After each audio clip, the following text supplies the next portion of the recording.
મોટા હાથીધરામાં આમ આદમી પાર્ટીની વિજય વિશ્વાસ સભા યોજાઈ। અરવિંદ કેજરીવાલ અને ભગવંત માનને વિશાળ જનમેદનીને સંબોધી। દાહોદ જિલ્લાના લીમખેડા તાલુકા અંતર્ગત આવતા મોટા હાથીધરા ખાતે આમ આદમી પાર્ટી દ્વારા એક ભવ્ય વિજય વિશ્વાસ સભાનું આયોજન કરવામાં આવ્યું હતું। આ રાજકીય મંચ પર પક્ષના રાષ્ટ્રીય સંયોજક અરવિંદ કેજરીવાલ અને પંજાબ રાજ્યના મુખ્યમંત્રી ભગવંત માને વિશેષ ઉપસ્થિતિ દર્શાવી હતી। બંને અગ્રણી નેતાઓએ આદિવાસી બાહુલ્ય ધરાવતા વિસ્તારમાં એકત્રિત થયેલી વિશાળ જનમેદનીને સંબોધિત કરી અને પક્ષની વિચારધારા લોકો સુધી પહોંચાડવાનો પ્રયાસ કર્યો હતો। સભાને સંબોધતા બંને રાષ્ટ્રીય નેતાઓએ શાસક પક્ષ અને મુખ્ય વિપક્ષ પર આકરા શાબ્દિક પ્રહારો કર્યા હતા। આ પ્રસંગે કેજરીવાલે રાજ્યના નાગરિકને એક મોટી ખાતરી આપતા ઘોષણા કરી હતી કે જો ગુજરાતમાં તેમના પક્ષની સરકાર રચાશે તો પ્રત્યેક નાગરિકને 10 લાખ રૂપિયા સુધીનું આરોગ્ય સુરક્ષા કવચ વિનામૂલ્યે પૂરું પાડવામાં આવશે।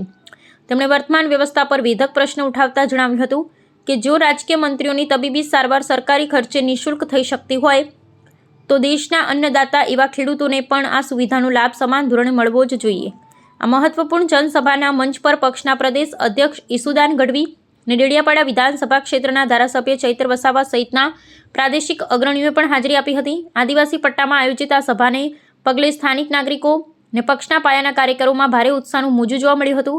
નેતાઓના આગમન અને જનતા તરફથી મળેલા વ્યાપક પ્રતિસાદને જોતા આગામી સમયમાં રાજકીય સમીકરણોમાં આ જનસભા નોંધપાત્ર અસર ઊભી કરે તેવી પ્રબળ શક્યતાઓ સેવાઈ રહી છે।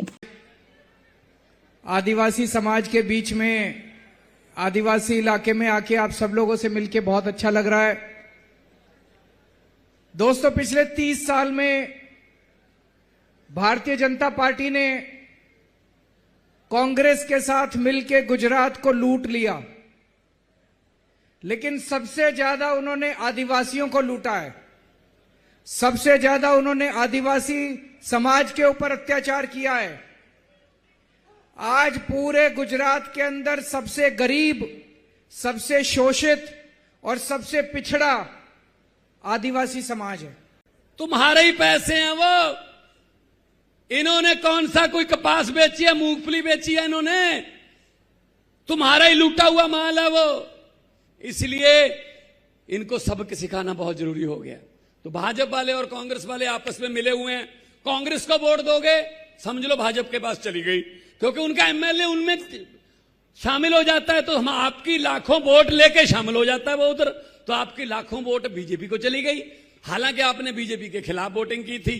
तो इन दोनों को एक ही पार्टी समझना और आम आदमी पार्टी को अपनी पार्टी समझना कि ये हमारे बच्चों की पढ़ाई की बात कर रहे हैं, वो लड़ाई की बात करते हैं, हम पढ़ाई की बात करते हैं। हम जात पात की राजनीति नहीं करते भाई साहब। हम तो बच्चों को अच्छे स्कूल, अच्छे अस्पताल, अच्छी फसलों के भाव और किसान की मेहनत का मूल्य, ये हमारी तो ये एजेंडा रहता है। महिलाओं के लिए हमने 1000 रुपया जनरल कैटेगरी और 1500 रुपया एससी कैटेगरी में हर महीने महिलाओं के खाते में आएंगे। हमने वादा किया था और चौथे साल में वादा पूरा कर दिया भाई साहब। घर में अगर बहू है, बहन है, मां है, 3 हो गए तो 4500 रुपया हर महीने आपके खाते में आ जाएगा भाई साहब। 4500 रुपया, उसमें भी कोई कार्ड नहीं, कोई ये नहीं कि इसका 1 लाख से कम इनकम होनी चाहिए या ये होना चाहिए, वो कोई उसमें बंदिश नहीं है। बस आप पंजाब के बसनीक होने चाहिए, बस आधार कार्ड पे बन जाता कार्ड। अगर नीयत अच्छी हो तो ऐसे सरकारें चलती हैं, और सरकार को घाटा भी नहीं है। बिजली पंजाब में बिल्कुल फ्री है, घरों वाली बिजली बिल्कुल फ्री है। घर का बिजली का बिल 90% पंजाब में जीरो आता है, जीरो। यहां पे बिल आता है, बिजली आती नहीं, मुझे जो पता लगा। और पेपर फूटते हैं, हर पेपर में विद्यार्थी सोचते हैं मैं किताबें पढ़ के अपनी किस्मत बदल लूंगा, लेकिन पता चलता है 1 दिन पहले पेपर फूट गया। और अमीरों के लोग, जो अमीर लोग हैं, वो लाखों में उस पेपर को खरीद के फर्स्ट आ गए, हमारे बच्चे फिर रह गए भाई साहब पीछे। अपने बच्चों को पढ़ाओ, अपने बच्चों को अच्छी शिक्षा दो। वो शिक्षा का प्रबंध अरविंद केजरीवाल कर सकता है। अपने बुजुर्गों का इलाज करवाओ, उस इलाज का प्रबंध अरविंद केजरीवाल आम आदमी पार्टी कर सकती है। ये बात कहने के लिए हम आए हैं। मैं चेतर भाई को बहुत बहुत बधाई देता हूं कि उनका कितना प्यार करते हो आप लोग चेतर भाई को,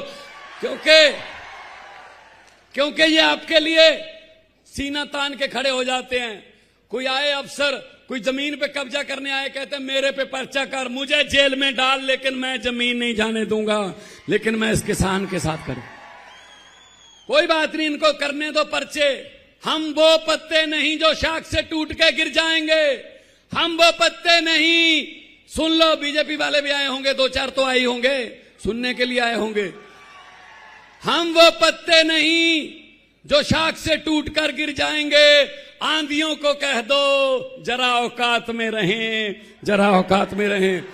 આજે માનનીય અરવિંદ કેજરીવાલજી અમને સતત કહેતા હોય છે, અમને કાલે જ કહેતા હતા, મને કહી સુદાન आप सबको एक तय करना है कि अभी तक भाजपा और कांग्रेस बड़े नेता को टिकट देते हैं, हम क्या कर रहे हैं, हम आम आदमी को दे रहे कि नहीं। तो मित्रों, आज तमने टिकटो मळवानी जे तमे तालुका जिला लड़वाना छो, आ तक माननीय अरविंद केजरीवालजी એટલા માટે આપી છે કે હવે આમ જનતા, આમ આદિવાસી સમાજનું નેતૃત્વ કરશે। બરોબર છે કે નહીં? હાથ ઊંચો કરીને ભાઈ પડકારો ફેંકો તો ખબર પડે। બરોબર છે મિત્રો? આજે હું અહીંયા જોઈ રહ્યો છું, ઘણા તાલુકાના, જિલ્લાના, નગરપાલિકાના સભ્યો મને દેખાઈ રહ્યા છે, બોલો, અને સાવ સામાન્ય પરિવારમાંથી દેખાઈ રહ્યા છે। પણ મિત્રો, આપણું સપનું છે, આજે ચેતરભાઈ વસાવા એક ધારાસભ્ય આદિવાસી સમાજમાં ચૂંટાયા, આજે 3.5 વર્ષ થયા, પણ તમે જુઓ, આદિવાસી સમાજ માટે સૌથી વધુ કોઈ અવાજ ઉઠાવ્યો હોય તો માનનીય ચેતરભાઈએ ઉઠાવ્યું છે। એમના માટે એકવાર તાળીઓ થઈ જાય। મિત્રો, આપણે આમ આદમી છીએ, અમારું સપનું છે મિત્રો, જ્યારે 2027માં સરકાર બનશે, આદિવાસી સમાજનો મૂળ મુદ્દો શું છે? જળ, જંગલ અને જમીન। આ વાત સાચી છે?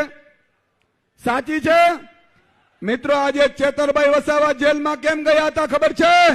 આજ ભાજપ વાળાએ અધિકારીઓને મોકલી અને જમીન ઉપર કબજો કર્યો હતો, એટલા માટે થઈને ચેતરભાઈ અવાજ ઉઠાવ્યો ને એટલા માટે જેલમાં નાખી દીધા। મિત્રો, તમારે ઘરે ઘરે ચેતર વસાવા તૈયાર થવાનું છે। હવે તમારે નેતૃત્વ કરવાનું છે, તાલુકાનો, તમારે જિલ્લાનું નેતૃત્વ કરવાનું છે, અને તમારે આદિવાસી સમાજનું ઉત્થાન કરવાનું છે। મિત્રો, આપણે જ્યારે દેશની વિકાસની વાત આવી, આપણે જ્યારે ગુજરાતની વિકાસની વાત આવી, એ દાહોદ હોય, છોટાઉદેપુર હોય, એ નર્મદાના આદિવાસીઓ આજે ગાંધીનગરમાં જે મોટી મોટી બિલ્ડિંગો દેખાય છે ને, ગાંધીનગરનું જે સચિવાલય બન્યું છે, એ સચિવાલયમાં પણ દાહોદના આદિવાસીઓનો પરસેવો છે।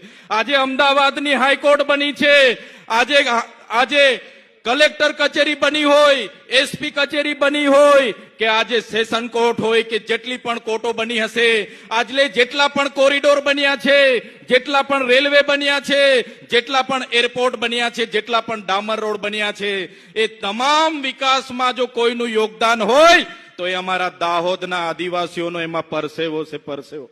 દરેક બિલ્ડિંગના પાયામાં અમારા આદિવાસીઓનો પરસેવો છે, અને એના બદલામાં આ સરકારોએ આપણને શું આપ્યું?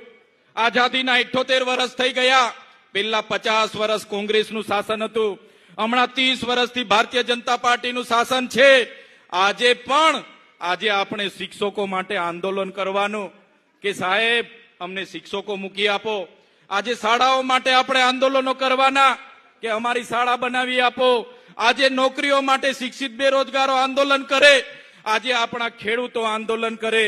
આજે જે લોકો અહીંથી ભાગ્યા ખેતી કરવા માટે સૌરાષ્ટ્રમાં ગયા છે, એમને વળતર નથી મળ્યું, એ ભાગ્યા લોકો આંદોલન કરે।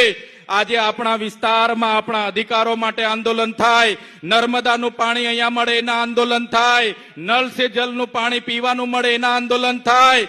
પણ સરકાર આંદોલનને નિરાકરણ લાવવાની જગ્યાએ પોલીસનો ઉપયોગ કરીને લાઠીચાર્જ કરે છે, આપણા નેતાઓને દબાવવા માટે ખોટા કેસ કરે છે। આ મંચ પરથી એ નેતાઓને પણ કહેવા માંગુ છું, એ ભાજપના નેતાઓ કાન ખોલીને સાંભળી લે, તમને જેટલું વેઠાય એટલું જ અમારા લોકોને હેરાન કરજો, કેમ કે અમે વ્યાજ સહિત એનો હિસાબ કરવાના છે।